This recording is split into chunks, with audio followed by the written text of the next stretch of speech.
Bom, para quem está assistindo a aula gravada, esse assunto eu vou fazer separadinho os vídeos. Os vídeos de exercícios vêm separado da parte de teoria. Para quem está gravando ao vivo, a gente está tendo essa aula no mesmo dia da teoria, né? A gente encerrou a teoria de espelhos planos e agora a gente vai entrar na parte de exercícios. Aqui tem tanto assuntos da primeira aula, né? O conceito de sombra, penumbra, a câmara escura, que eu vou falar um pouquinho sobre ela na hora que aparecer o exercício, aquela questão das cores, né? Que cor que a gente enxerga um objeto, tudo aquilo que a gente viu na primeira aula, mais a teoria da segunda parte da aula. E aí, só para lembrar, né? Principalmente para quem não está assistindo no mesmo dia, as conclusões que a gente tirou a partir da aula de espelho plano, tá? Um lembretezinho para a aula de espelho plano. Quando a imagem se forma no espelho plano, ela tem algumas características, né? A primeira delas, o objeto e a imagem estão à mesma distância do espelho, o que significa que eles são simétricos. Simétricos. Segunda característica, a imagem tem o mesmo tamanho do objeto. Então, quando você se olha no espelho, você tem exatamente o mesmo tamanho que você é, de fato. Tá? Então, se você colocar um espelho muito grande no teu quarto, talvez alguns de vocês tenham espelhos muito grandes no quarto, né? Dependendo do tamanho do espelho, você vai conseguir se ver por inteiro ali. Tem até uma questão que a gente vai fazer bem interessante sobre isso. Que tamanho tem que ter o espelho para você conseguir se ver por completo? Qual é o tamanho de um espelho ideal para você se ver o tamanho por completo? A gente vai ver que existe uma questãozinha aí, tá? Não só o tamanho, mas também a altura que ele tem que estar do chão. Para você conseguir se ver por inteiro, tem um tamanho mínimo. Se for menor que esse tamanho, você não se enxerga. E esse espelho de tamanho mínimo, ele tem que estar a uma altura mínima do chão, para você conseguir se ver, tá? Bem legal. E a imagem, ela é virtual. Virtual. Depende da distância que eu estou dele? Pois é, não. Não. É bizarro, mas não. Né? Muita gente pensa que o que vai determinar o fato de você se enxergar no espelho ou não é a distância que você está do espelho. Esse exercício ele vai mostrar que não. O que importa, na verdade, é o tamanho do espelho em relação a você, tá? E tem uns outros detalhezinhos que parecem bobos, mas eles fazem diferença. A gente vai fazer o exercício, é bem curioso, tá? Então vamos lá, vamos começar a fazer as questões, vai. Aqui. Então tá aqui, ó. Parte 1, tá? Eu tô chamando de parte 1, exercícios de sala, parte 1, né? Porque a gente não vai conseguir fazer tudo nessa aula. Então tem aí uns 18 exercícios, sei lá, 17, tem um que tem ABC. Os últimos exercícios eles são meio chatinhos, tá? E vocês vão perceber o seguinte, duas coisas que eu queria comentar. Primeiro, aqui não se faz muita conta. Não se faz muita conta. Aqui é 2, 3 linhas, acabou a questão. O problema é enxergar a conta que tem que ser feita. Por quê? Porque vocês perceberam que na aula de teoria a gente usou muito a ideia de geometria plana. A gente vai ter que enxergar triângulos, enxergar semelhanças de triângulos, fazer regras de 3 com essas semelhanças, a ideia de proporção, né? Tipo, se um lado do triângulo é o dobro do lado do outro triângulo, todos os outros lados também terão que ser um dobro. Então, essa ideia ela vai ser usada sempre aqui, tá? Então, vamos. Aqui.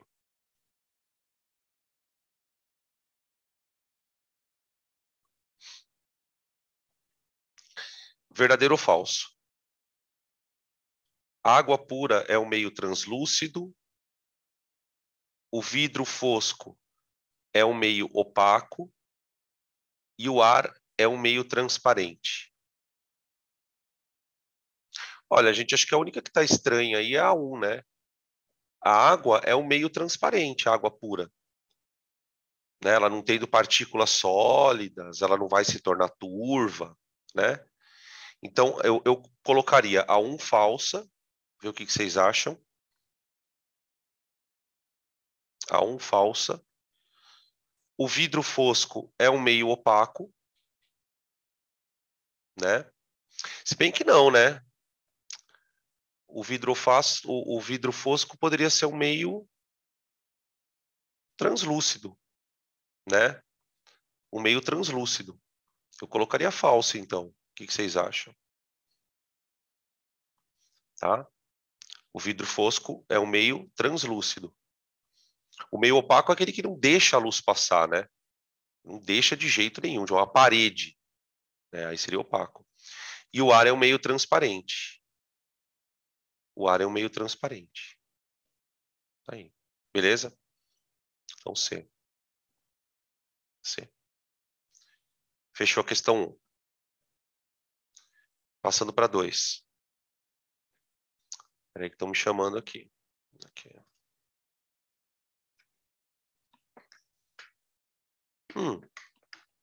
Transparente, estão pedindo só para eu relembrar aqui a diferença de transparente e translúcido. Transparente é o que você vê a imagem perfeita.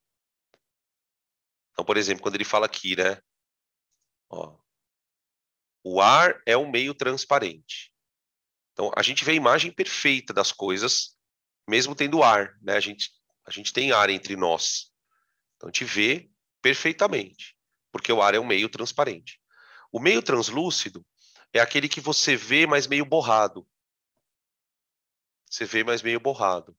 Então, por exemplo, quando o vidro está meio embaçado, né, que tem as gotículas de água ali, a luz ela já começa a passar, porque a gente consegue enxergar pelo vidro, né, porque a luz passa pelo vidro, que é a refração. Só que se o meio tiver algum tipo de composição muito diferente, a luz ela passa meio torta, vamos dizer assim. Aí o meio é translúcido, tá? Então ele passa meia boca. Tá? E o opaco é o que não deixa passar. O opaco é o que não deixa passar. Não passar. Beleza, então vamos passar para o próximo aqui. Questão número 2. Considere a afirmação, aspas. A luz proveniente de uma estrela incide na atmosfera terrestre e, a partir daí, propaga-se necessariamente em linha reta até atingir a superfície da Terra.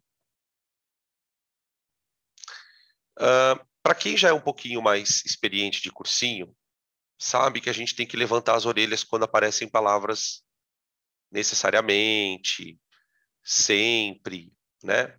Apesar de que em algumas situações isso pode até ser usado, né? Mas enfim.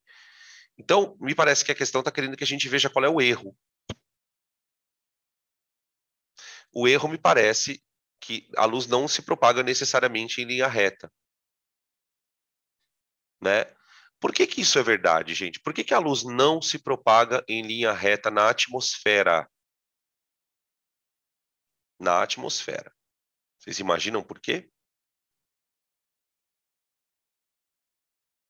Alguém imagina aí? Tenta imaginar por que que a luz não se propagaria em linha reta na atmosfera. Lembrando que a nossa atmosfera é uma camada gasosa.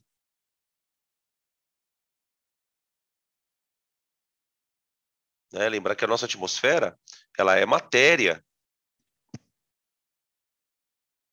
Ela é matéria. Ó, estão falando aqui uns negócios. Estão falando uns negócios aqui. Porque tem refração.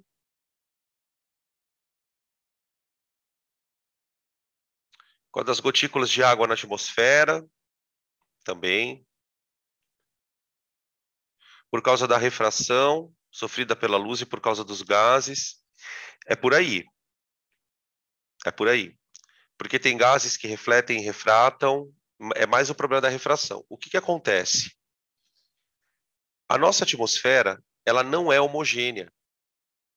Ela tem camadas. Ela tem camadas. Presta atenção, porque isso aqui é importante, tá? O exercício ele está aqui. Falar, mas o que que isso tem a ver com reflexão? Nada. mas a gente está discutindo a propagação da luz, não está? Em linha reta. Então aqui já vai uma introdução do que é refração, tá? Principalmente para quem não tem esses conceitos ainda muito claros, é importante você já ir com calma entendendo eles, tá? Então, a nossa atmosfera, ela não é homogênea. Ela tem camadas. Você já deve até ter estudado essas camadas. Então, vamos fazer um desenho bem porquinho, vai. 3 camadinhas. De maneira muito grosseira, o que acontece é o seguinte. Imagina um raio de luz incidindo na atmosfera. Tá? Esse raio de luz, quando ele sai do vácuo para uma camada de ar, vamos chamar de camada 1, ele sofre um desvio. Ele sofre um desvio. Isso é uma das coisas que acontecem na refração.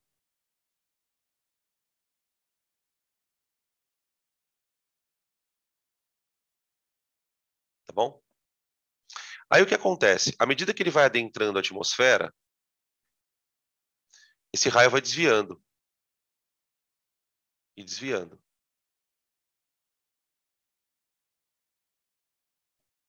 Tá? Claro que eu exagerei, né? No desenho. Mas aí acontece uma coisa muito interessante. Por quê? Se esse raio estiver vindo, por exemplo, de um planeta,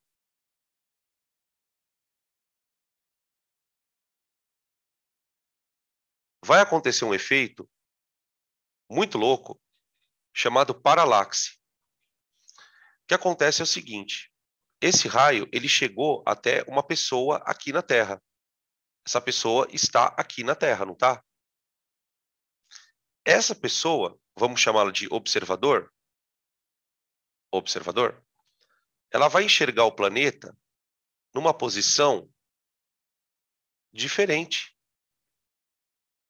Porque o cérebro da pessoa, do mesmo jeito que o nosso cérebro não entende que um raio é refletido no espelho, o nosso cérebro não vai entender que o raio é refratado no ar. Ele vai criar uma imagem do planeta, que é o que a gente chama na física, né, de posição aparente.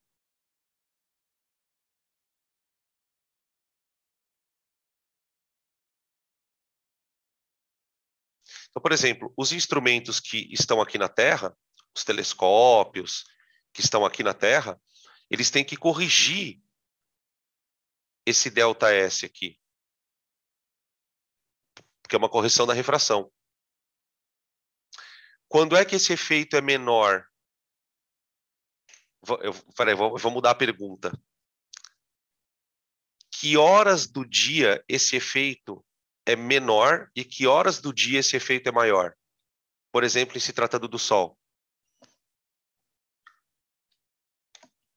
Vamos ver se vocês estão ligados no Paranauê. Quando que esse efeito é muito intenso do dia e que horas que esse efeito é praticamente imperceptível?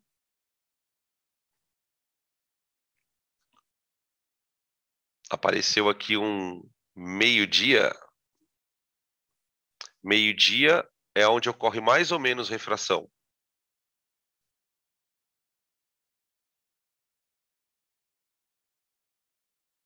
Meio-dia tem menos refração. Ó, alguém já respondeu aqui. Meio-dia tem menos refração. Sabe por que meio-dia tem menos refração, gente? Como o raio vem bem de cima, ele praticamente não desvia. O que acontece? Quanto mais inclinado vier o raio, mais ele vai desviar. Sacaram?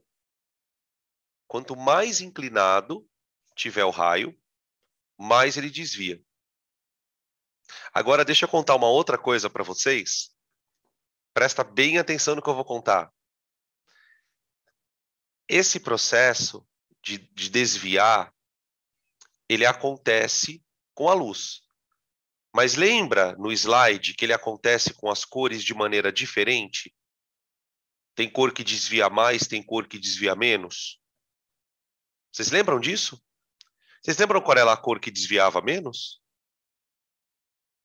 Quando a luz passa, por exemplo, por um prisma, qual era a cor que desviava menos? Ó, já responderam aqui. Vou esperar mais um pouquinho para ver se quem responde mais também. Qual desviava menos das 7 cores do arco-íris? Tenta lembrar daquela imagem do prisma.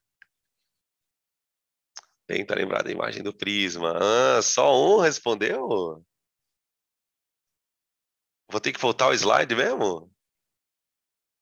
Ah, apareceu mais um aqui, olha lá. Exato. O vermelho desvia menos. Deixa eu voltar ao slide aqui, ó.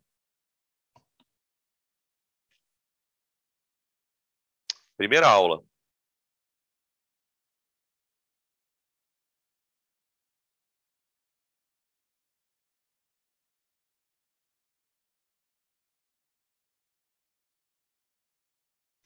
Cadê?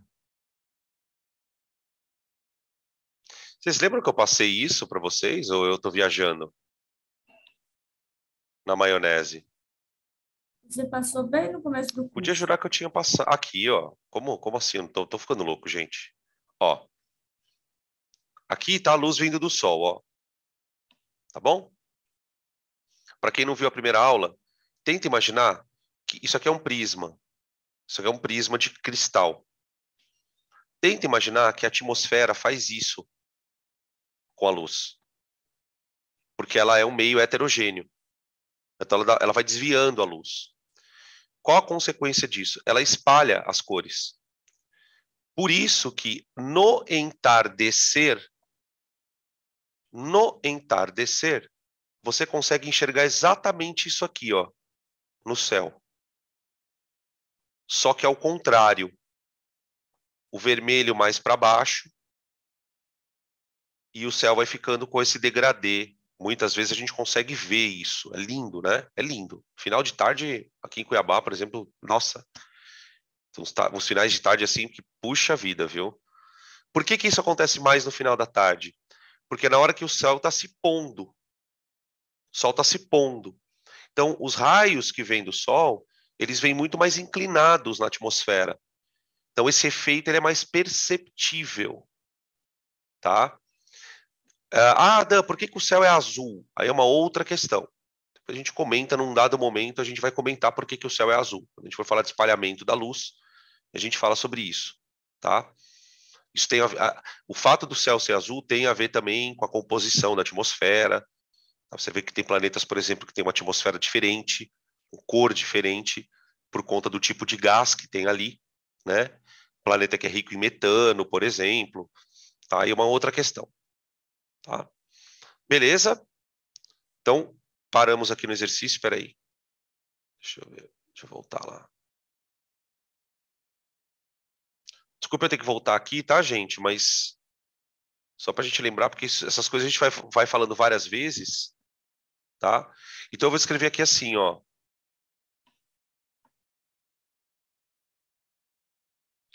A atmosfera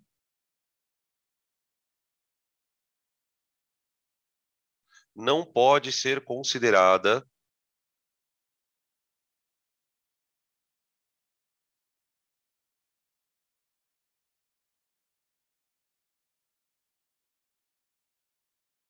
um meio homogêneo.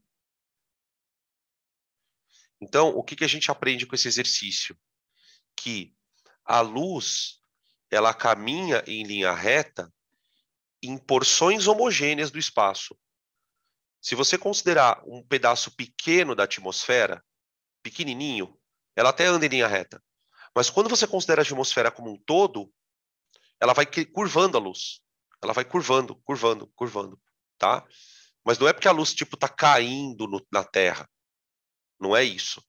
Talvez se a gente pensasse na luz como partícula, você poderia até tentar explicar assim. Talvez o Newton tivesse explicado isso, né? Dessa forma. Porque lembra que para o Newton a luz era uma partícula, né? Na teoria da ondulatória, se admitindo que a luz é uma onda, ela vai refratar, tem equação para isso. Você prevê o ângulo, você consegue ver quantos graus está rolando de desvio a partir da refração, tá? Beleza? Podemos passar para a questão 3.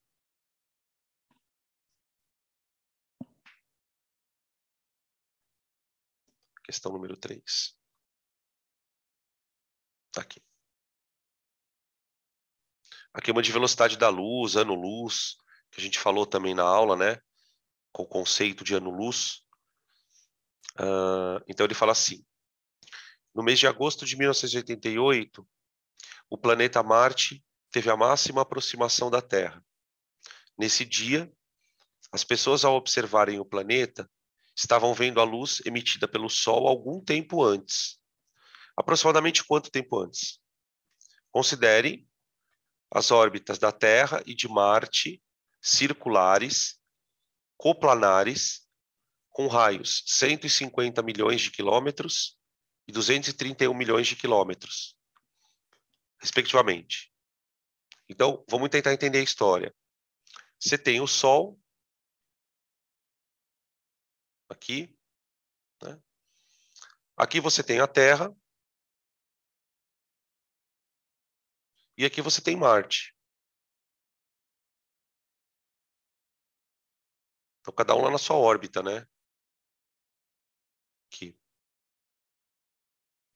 E tipo assim, ele fala que você está na menor distância naquele dia, naquele ano, né? No mês de agosto, a distância era a menor possível entre eles, tá? Peraí que estão fazendo uma pergunta aqui. Professor, na questão anterior, se eu levar em consideração o princípio da propagação retilínea, poderia falar que está certo? Então, ela só se propaga retilíneo em meio homogêneo.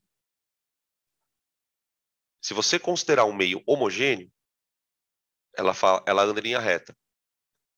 Por que a nossa atmosfera, por que ela não vai andar em linha reta na nossa atmosfera como um todo? Porque ela vai desviando à medida que ela vai entrando em camadas mais densas, né? Ela vai descendo, imagina a luz descendo, à medida que ela vai descendo, ela vai encontrando uma atmosfera cada vez mais densa de ar. Isso pode parecer pouco, mas se você considerar esse efeito na atmosfera inteira, ela está curvando, tá? Então, respondendo a tua pergunta objetivamente, eu posso pensar na propagação da propagação retilínea da luz na atmosfera, do jeito que a questão foi colocada, né, onde ele meio que vai sugerindo o que ele quer que responda, né, quando ele fala aqui, ó, quando ele usa a palavra necessariamente, né, essa palavra ela meio que vai induzindo a gente a falar, opa, ele quer que eu corrija alguma coisa. Ele quer que eu corrija alguma coisa, tá? Então, agora, se você falar para mim, se a atmosfera fosse homogênea, aí a luz andaria em linha reta. Aí você não teria esse desvio. Tá? Tanto é que os aparelhos, que nem eu falei agora há pouco, né? Os aparelhos, eles têm um sistema de correção para isso, já, prevendo isso. Quanto vai desviar? Muito doido, né? Então, por exemplo, isso no espaço, isso não existe, concorda? Esse erro de observação. Então, dá para entender, por exemplo, qual que é a vantagem de você ter um telescópio espacial tipo Hubble, que está no espaço, né? Agora eles vão lançar aquele outro James Webb também, que é um outro observacional também. Tem a Voyager, que foi embora, né? A sonda.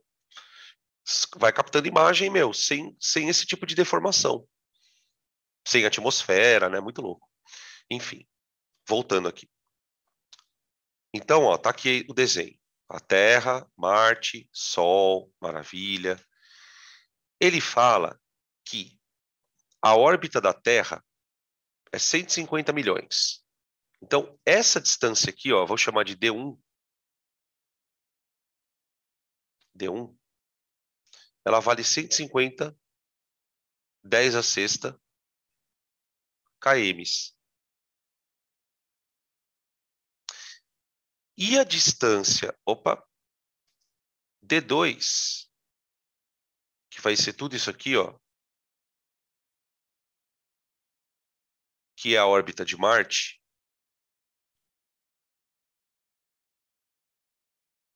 Tudo isso. Então, todo esse D2, ele vale 231.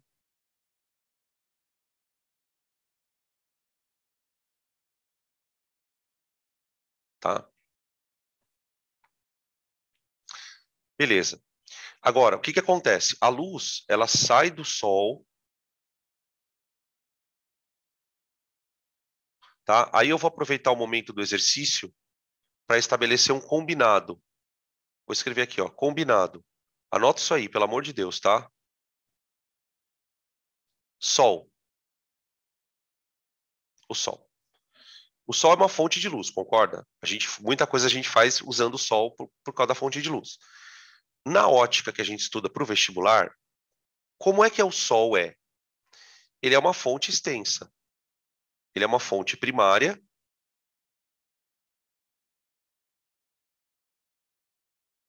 Ele é uma fonte extensa,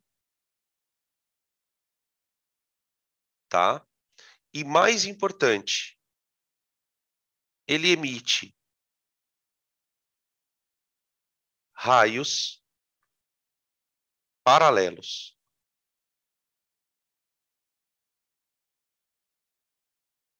Tá? Como se fosse uma parede de luz. A melhor maneira de você imaginar o Sol na ótica é imaginar uma parede de luz. Tá? Ele ilumina como se fosse uma frente de luz mesmo, gigante. Tá? E tem uma outra coisa, gente, que por enquanto não vai fazer muito sentido. Mas quando a gente mexer com conta, vai. A distância do Sol, porque assim, o que a gente estuda na ótica? Espelho, lente, né? A ótica da visão.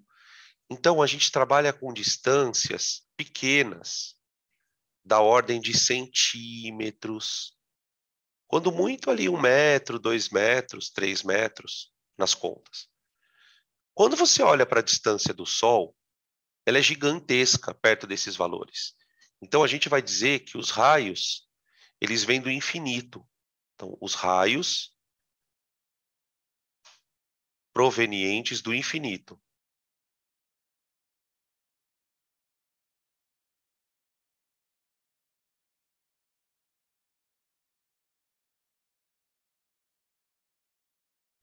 Tá? Isso, na verdade, é uma base matemática para dizer que eles são paralelos. São muitos raios. Se eles vêm paralelos, eles vêm da onde? Do infinito. Tá? Porque paralelos eles não podem vir de um ponto único. Tá? E também não podem ser convergentes.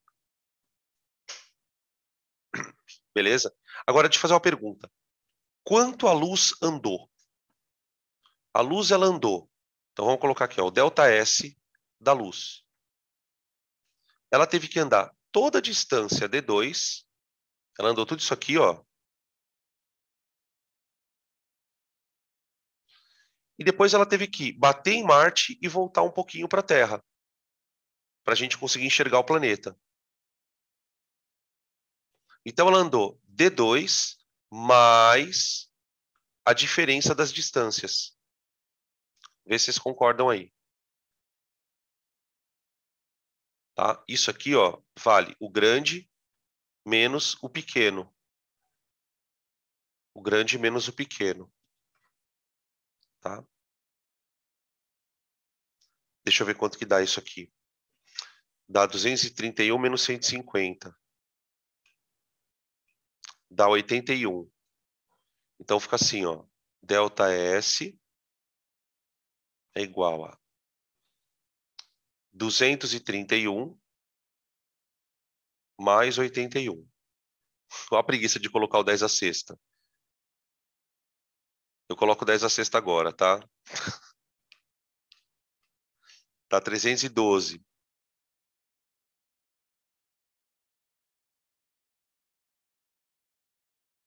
km. Tudo bem?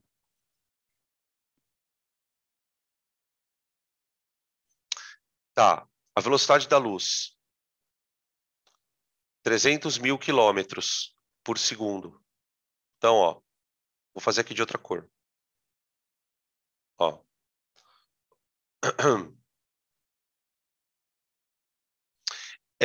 Então, ó o comentário que fizeram aqui. Sem o desenho fica difícil perceber isso. Concordo. Primeiro que você tem que perceber qual que é a dificuldade de perceber uma coisa aqui. Por que eu percebi que Marte... Você pode até saber que Marte está mais longe da Terra, do Sol do que a Terra. Você pode lembrar disso.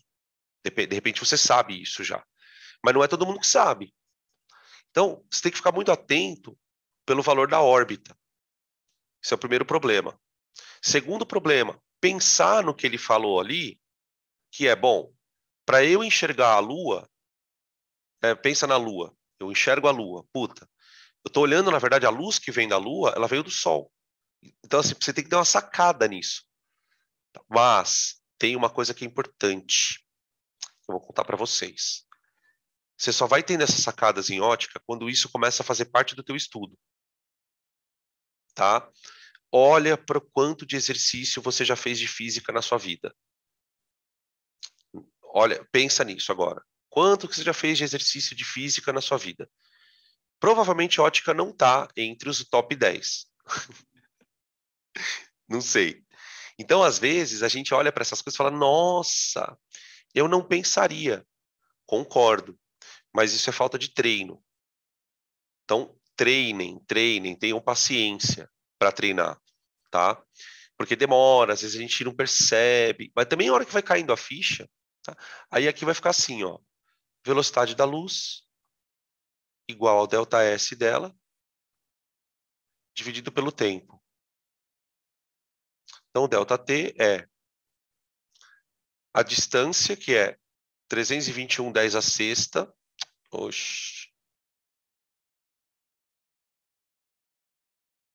quilômetros, sobre... vamos colocar 3 × 10⁵? Em quilômetros, né? Está em quilômetro. Eu deixei em quilômetro. Os dois estão em quilômetros. Então vai sair em segundo, né? O delta T. Delta T. Que vai dar... Deixa eu ver. 321 dividido por 3 vai dar quebradinho. Ah, não, deu.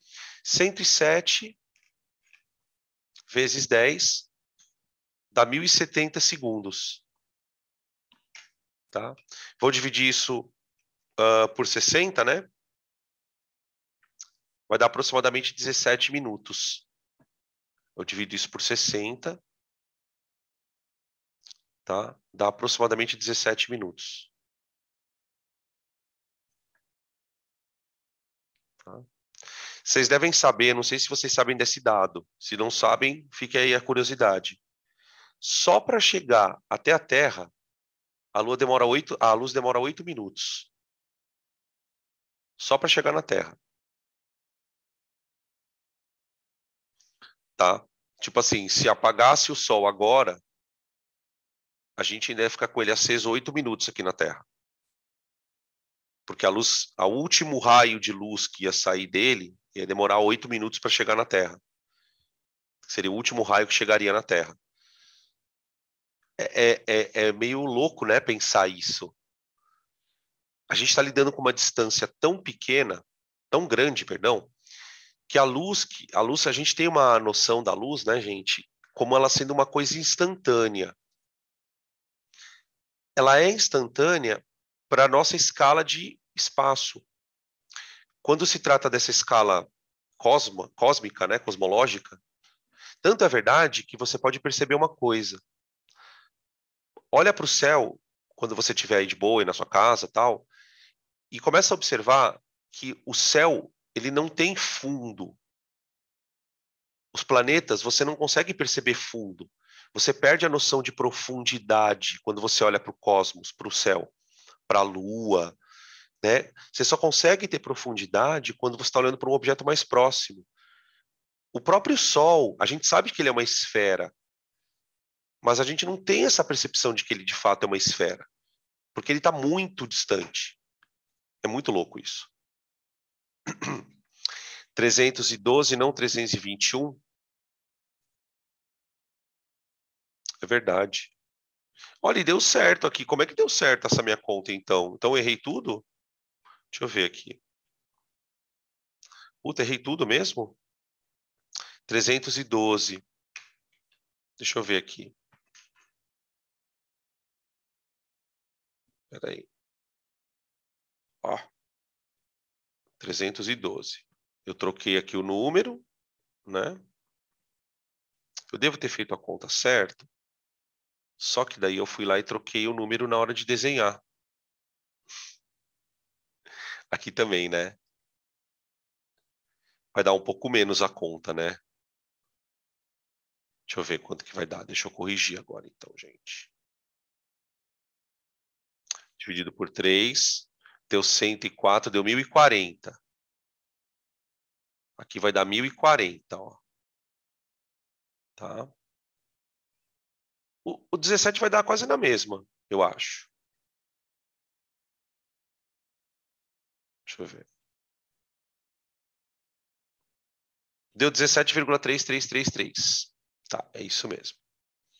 No final acabou, o erro ficou um pouquinho pequeno, né? Mas obrigado pela correção, tá? Alternativa E. Vamos para a próxima.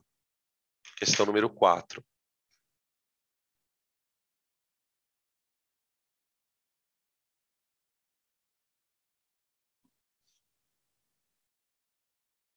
Opa, pera. Volto. Peraí. Aqui. Pode printar aí. Ou não sei se tiver alguma pergunta. Uhum. Tá. Aqui. Questão 4. Aqui, gurizada, o desenho já vai dar uma ajuda pra gente, tá? Uma questão bem frequente também que aparece em vestibulares é a que envolve a ideia de você calcular a altura de uma coisa a partir de uma comparação de sombras, né? Então, por exemplo, quando você se coloca do lado de um poste, você já deve ter experienciado essa situação, só lembrar aí na tua cabeça. Você se coloca do lado de um poste e olha no chão, ou às vezes está andando com uma outra pessoa do teu lado na praia, né, naquele entardecer ou no amanhecer, a sombra ela fica bem comprida, né? E à medida que o dia vai continuando ali, por exemplo, se você estiver de manhã, né, vai chegando 10 da manhã, 11 da manhã, a sombra vai ficando mais curta, né? Então, esse fenômeno das sombras, de elas serem proporcionais, vamos dizer assim, é usado em exercício, tá? Que tem um padrãozinho desse, ó. Um estudante tem 1,80 m, observa um edifício e deseja estimar a altura da construção. Para isso, verifica que a sua sombra mede 80 centímetros, enquanto a do edifício mede 7 metros. Faça uma ilustração e obtenha a altura do edifício. Então, esse é o tipo de exercício que você consegue fazer a partir do conceito. Ó, esses raiozinhos em laranja aí, essa cor alaranjada, são os raios do Sol. Tá? Então, aqui eu tenho o Sol emitindo luz e os raios vêm paralelos lá do infinito. Tá? Isso aqui é o prédio. Então, Hzão é o prédio. Hzinho é o cara. Tá? A sombra, como os raios são paralelos, e a gente está acreditando que o menino e o prédio são paralelos também, aqui você tem a sombra do menino, ó. Essa sombra aqui, segundo o exercício, ela vale 18 centímetros. E o menino tem 1,80.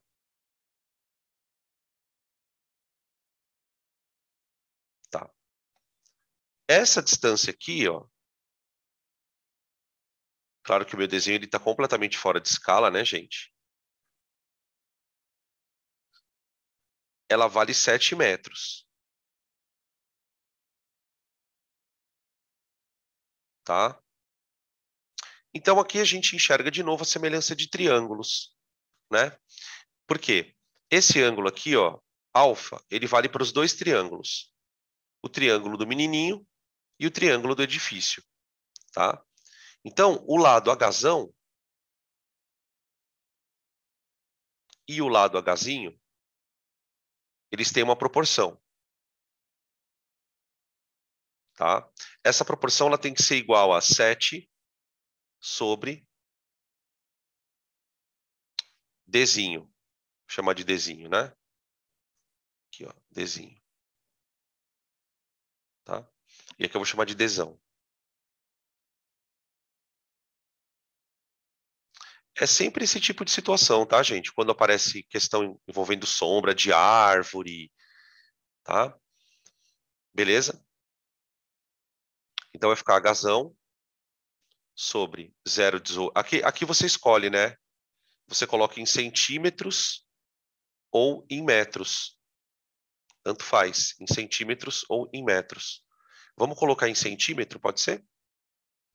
Então, o que é o Hzinho? É 180 igual a 7 sobre Dzinho, que é 18. Aqui, ó. Aqui dá para simplificar, ó, o 18 com 180 dá 10 e o Hzão dá 70 metros. 70 metros. Tá bom? Beleza? Beleza, Creuza? Vamos parando por aqui?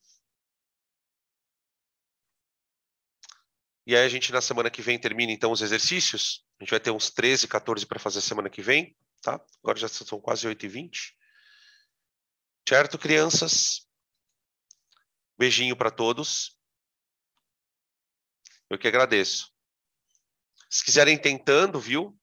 Durante a semana tiverem um tempinho para reservar e para estudar esse assunto, tentem explorar os exercícios de sala, que aí a gente termina na semana que vem. Tá bom? Beijinhos, tá, crianças? Fiquem com Deus. Eu que agradeço. Obrigado a vocês.